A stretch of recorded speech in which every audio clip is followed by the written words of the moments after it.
কলাগুৰু বিষ্ণুপ্ৰসাদ ৰাভাৰ কালজয়ী গীত পৰজনমৰ শুভ লগনত গীতটো নাগাৰ নামৰ শিল্পী কৰিশ্মা নাথে নাগাৰ নামত পৰিৱেশন কৰিলে, যাক লৈ ৰাইজজুৰি এতিয়া তোলপাল লাগিছে। বিশেষকৈ কলাগুৰু বিষ্ণুপ্ৰসাদ ৰাভাৰ পুত্ৰই এই বিষয়ে ট্ৰাষ্টৰ জৰিয়তে অভিযোগ দিব বুলি উল্লেখ কৰিছে, লগতে আইনী ব্যৱস্থা আৰু বিহিত ব্যৱস্থা ল'ব বুলি উল্লেখ কৰিছিল।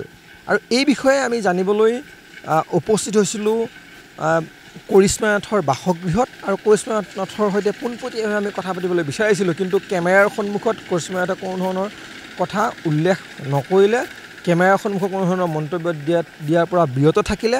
কিন্তু ছ'চিয়েল মিডিয়া যোগে সমগ্ৰ ঘটনা সমগ্ৰ কথাখিনি আচলতে স্পষ্টীকৰণ হিচাপে অৱগত কৰিব বুলিও কৰিশ্মা নাথে কিছু সময়ৰ পিছতে অৱগত কৰিব বুলি কৰিশ্মা নাথে ইতিমধ্যে উল্লেখ কৰিছে।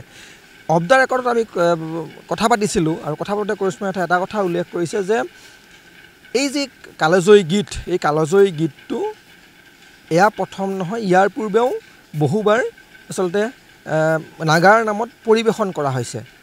অকল কৰিশ্মা নাথে নহয়, আন শিল্পীয়েও এই কালজয়ী গীতটো নাগাৰ নামত পৰিৱেশন কৰিছিল। সেই বিষয়ে কৰিশ্মা নাথে উল্লেখ কৰিছে। লগতে উল্লেখ কৰিছে যে এই গীতটো আজি নহয়, প্ৰায় কেইবামাহ আগৰ পৰাই আচলতে নাগাৰ নামৰ জৰিয়তে গীতটো কৰিশ্মা নাথে পৰিৱেশন কৰি আহিছিল। কিন্তু যি হঠাৎ ছ'চিয়েল মিডিয়াৰ জৰিয়তে ভাইৰেল হৈ পৰিল এই নাগাৰ নামৰ জৰিয়তে গোৱা গীতটো, এই গীতটো ভাইৰেল হোৱাৰ পিছতে আচলতে চৰ্চালৈকে আহিছে। এয়া কৰিশ্মা নাথে উল্লেখ কৰিছে যে এয়া প্ৰথম গোৱা নাই, ইয়াৰ পূৰ্বেও আগতে কৰিশ্মা নাথে এই বিভিন্ন মঞ্চত বিভিন্ন নাগাৰ নামৰ অনুষ্ঠানত তেওঁ পৰিৱেশন কৰিছে। লগে লগে আমি কথা পাতিবলৈ চেষ্টা কৰিছিলোঁ যে যি পুত্ৰৰ যি অভিযোগ, এই অভিযোগক লৈ কি মন্তব্য প্ৰকাশ কৰিব বুলি জানিব বিচাৰিছিলোঁ। আৰু তেতিয়া কৰিশ্মা নাথে উল্লেখ কৰিছে যে ইতিমধ্যে যি কলাগুৰু বিষ্ণুপ্ৰসাদ ৰাভাৰ যি পুত্ৰৰ সৈতে কৰিশ্মা নাথক কথা বাৰ্তা হৈছে, আলোচনা হৈছে। কি আলোচনা হৈছে, কি কথা আলোচনা হৈছে, সেই বিষয়ে বৰ্তমান কোনো ধৰণৰ কথা উল্লেখ কৰা নাই। সমগ্ৰ কথাখিনি ইতিমধ্যে ছ'চিয়েল মিডিয়াৰ যোগে অৱগত কৰিব বুলি কৰিশ্মা নাথে অৱগত কৰিছে। আৰু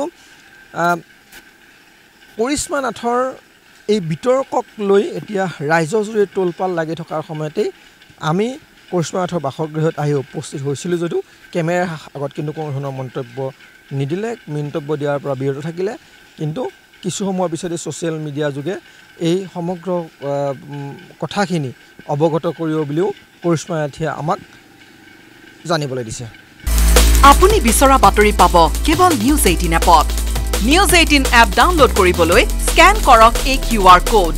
গুগল প্লে ষ্টৰতো পাব এই নিউজ 18 এপ।